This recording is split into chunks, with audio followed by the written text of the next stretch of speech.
ഞാനതാ പറഞ്ഞത്, അൻവർ മത്സരിച്ചാലും മത്സരിച്ചില്ലെങ്കിലും നിങ്ങളിപ്പോൾ ഇത് എന്നെ കൊണ്ട് പറയിപ്പിക്കാൻ നിങ്ങൾ ഉദ്ദേശിക്കുന്നതിൻ്റെ കേക്ക് നീല ചോദിച്ചില്ല.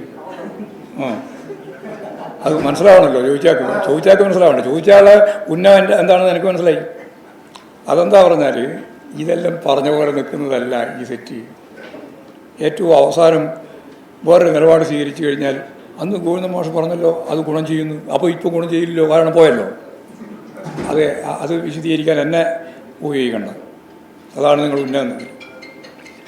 അൻവർ വരുന്നോ വരുന്നില്ലയോ എന്നുള്ളത് ഞങ്ങൾക്ക് പ്രശ്നമുള്ള കാര്യമല്ല. അയാൾ മത്സരിക്കുന്നില്ലയോ എന്നുള്ളതും ഞങ്ങൾക്ക് പ്രശ്നമല്ല. നിലമ്പൂർ നിയോജകമണ്ഡലത്തിന് അടിസ്ഥാനപരമായിട്ട് തൊഴിലാളി വർഗ വീക്ഷണവും രീതിയും ഒക്കെയുള്ള ഒരു പാവപ്പെട്ട മനുഷ്യരുടെ ഏറ്റവും പ്രധാനപ്പെട്ട കേന്ദ്രമാണ് ഈ നിലമ്പൂർ. തൊഴിലാളികൾക്ക് വേണ്ടിയിട്ട് പോരാട്ടം നടത്തി അതിൻ്റെ ഫലമായിട്ട് മരിക്കേണ്ടി വന്ന, രക്തസാക്ഷിയാവേണ്ടി വന്ന കുഞ്ഞാലിയുടെ നാടാണ് ഈ നിലമ്പൂർ. ആ നിലമ്പൂരിലെ അധ്വാനിക്കുന്നൊരു വർഗ്ഗമുണ്ട്, വലിയൊരു വിഭാഗം ജനങ്ങളുണ്ട്. മറ്റ് മണ്ഡലം പോലെയല്ല നിലമ്പൂർ. മലപ്പുറത്ത് തന്നെ മറ്റു മണ്ഡലങ്ങൾ പോലെയല്ല നിലമ്പൂർ മണ്ഡലം. നല്ല രാഷ്ട്രീയ പോരാട്ടം നടത്തി പാരമ്പര്യമുള്ള പരിചയമുള്ള ഒരു മണ്ഡലം തന്നെയാണ്.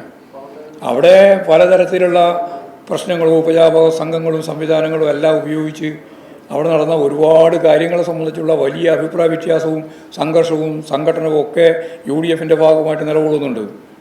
അതിൻ്റെ അകത്ത് ഒരു സംഘർഷം കൂടി ഈ അൻവറും കൂടി വന്നപ്പോൾ ആയിരുന്നു മാത്രമേ ഉള്ളൂ. അത്രയേ കാണുകയുള്ളൂ. ഇതിന്